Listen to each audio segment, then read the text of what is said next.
At the edge of the polar world, a ship could be trapped for months before anyone knew whether it had survived. The danger was not merely cold. We are here to determine the GOAT of all-around wooden polar expedition ships of the pre-aircraft heroic age.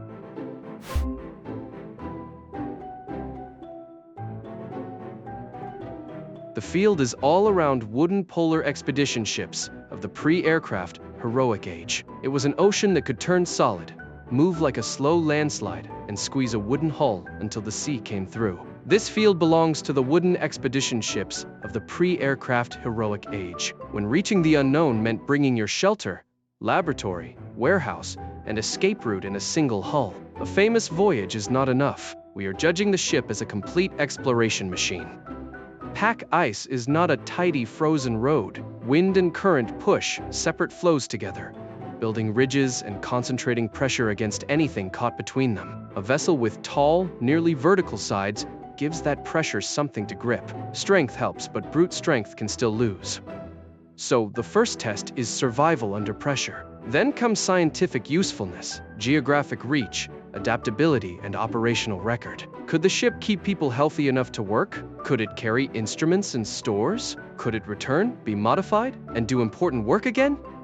This distinction matters because polar history rewards drama. A wreck can produce a magnificent survival story. A rescue can create heroes. But when the subject is the greatest ship, courage after a hull fails cannot be counted as proof that the hull succeeded.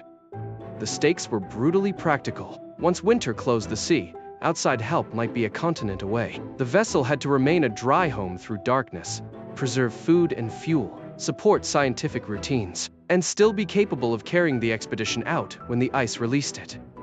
4 ships make the final comparison. One turned accidental imprisonment into science. One became the setting for perhaps the greatest escape in exploration history. One was a formidable purpose-built laboratory. The last treated the ice itself as an engineering problem, but its name must wait.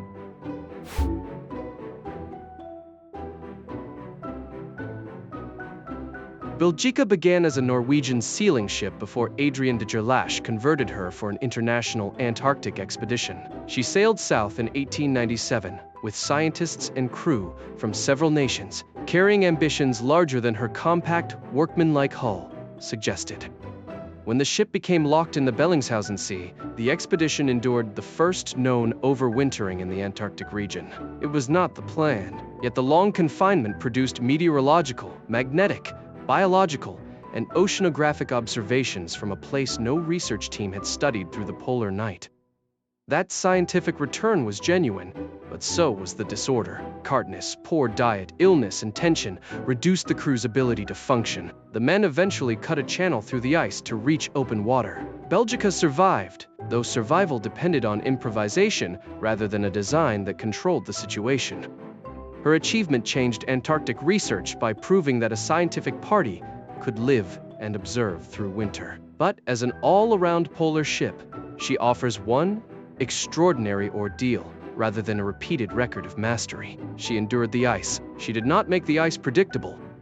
Endurance entered the Weddell Sea in 1914, carrying Ernest Shackleton's plan to cross Antarctica. She was strongly built and admired by her crew, with a name that now seems almost too perfectly written for the story that followed. The ship was caught before reaching land and drifted with the pack for months. As pressure increased, timbers bent, seams opened, and the hull began to break. On the 27th of October 1915, Shackleton ordered the crew to abandon her. Endurance sank in November. What came next deserves its fame. The entire crew survived a chain of camps, open boat journeys, and one astonishing crossing of the Southern Ocean. But that triumph belongs mainly to people, leadership, navigation, and luck. The ship had stopped being shelter, laboratory, transport, or escape route. The wreck, found in 2022 in remarkable condition on the seabed, makes the design failure visible rather than shameful. Endurance was a fine vessel placed in catastrophic conditions. In this exact field, however, the central question is whether a ship can keep functioning when the pack closes. She could not. Discovery is the strongest rival. Built for the British National Antarctic Expedition, she was a purpose-built research vessel rather than a converted workboat. Her wooden hull used multiple layers, heavy internal bracing, and a reinforced bow intended for difficult ice. From 1901 to 1904, Discovery carried Robert Falcon Scott's expedition into the Ross Sea. The voyage produced extensive scientific and geographic work, and the ship returned to serve in other roles for decades. Longevity matters because it exposes weaknesses that a single dramatic voyage can hide. She was also a serious working environment. Engines, stores, laboratories, and living quarters had to function together in a compact, wooden structure. Her survival and preservation show that conventional strength, carefully executed, could carry science deep into the Antarctic. Yet Discovery was still built largely to resist ice by opposing it. During her first expedition, she became fixed in McMurdo Sound and required relief efforts before she was finally freed. The ship survived, but the episode exposed the limit of treating pressure mainly as something a stronger hull could absorb. That leaves Discovery with the best combination so far: deliberate design, substantial science, durability, and a long, useful life. She is the benchmark the winner must beat. The difference will come down to a deceptively simple question: must a polar ship overpower the ice, or can it deny the ice a useful grip?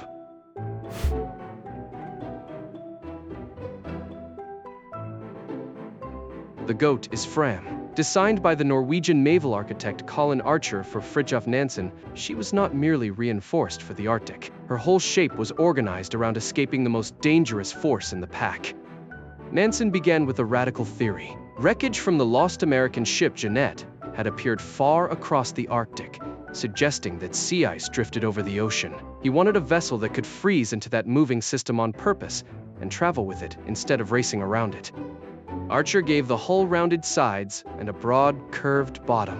When pressure built, the ice found less vertical surface to pinch. Instead of holding the ship in a crushing vice, the force tended to lift her upward onto the pack. The answer was geometry before it was raw thickness. The rest of the vessel supported that idea. Fram was short, wide, heavily timbered, and insulated for years away from port. Her interior was arranged to remain warm and comparatively dry, because a hull that survives, while its crew deteriorates, is only a slower form of failure. In 1893, the expedition deliberately allowed Fram to be frozen into the Siberian pack. This was the reversal at the heart of the design. Other expeditions feared becoming trapped. Nansen made entrapment the method, trusting the ship to turn a hazard into transportation. The ice pressed, groaned, and raised ridges around her, but the hull behaved as intended. Fram drifted for nearly 3 years and emerged intact. That did not make the voyage comfortable or safe. It did prove that the ship could remain operational inside the condition most likely to destroy an ordinary vessel. The expedition also changed the map beneath the ice. Measurements showed a deep Arctic Ocean rather than the shallow sea or hidden continent some had imagined, while the drift confirmed large-scale movement across the polar basin. Fram was not just surviving. She was holding a laboratory steady, long enough to revise geography and oceanography. There was an important limitation. The drift did not carry the ship over the North Pole. Nansen and Hjalmar Johansen left Fram with sledges in an unsuccessful attempt to reach it. Yet the vessel completed her own mission under Otto Sverdrup and returned safely, separating the ship's performance from the expedition leader's gamble. A single successful drift might still have made Fram a brilliant specialist. Her second expedition showed more. Before sailing again, the ship was altered with additional accommodation and structural changes for Sverdrup's long survey of the Canadian High Arctic. The design could accept a different mission instead of becoming a one-voyage curiosity. From 1898 to 1902, Sverdrup's party mapped an immense area west of Greenland and conducted broad scientific work. The exact historical totals vary by accounting, but the expedition charted roughly 200,000 square kilometers of previously little-known territory. The ship again served as base, storehouse, workshop, and home. This repeated success is where Fram moves beyond Discovery. Discovery was a powerful expression of careful, conventional shipbuilding. Fram changed the relationship between hull and ice. Then she proved that insight across years, crews, and objectives, without giving up the practical functions of an expedition vessel. Her third great assignment carried Roald Amundsen's South Pole expedition to Antarctica in 1910. Fram did not pull the sledges across the plateau, but she delivered the party, supported the operation, and conducted oceanographic work while the land team made the first confirmed arrival at the South Pole. That voyage matters because it tests the word all around. The same compact ship designed for deliberate Arctic imprisonment operated in the Southern Ocean and supported a very different campaign. Few exploration vessels have connected such distinct achievements without being reduced to a passive transport.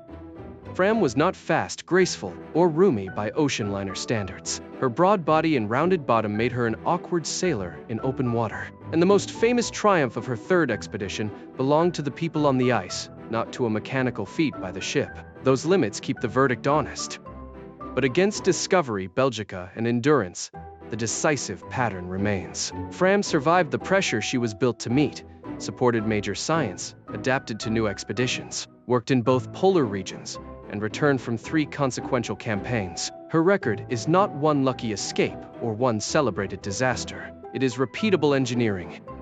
That is why Fram deserves the title. She showed that in polar exploration, the greatest ship was not the one that fought the ice hardest, but the one designed to let the ice waste its strength.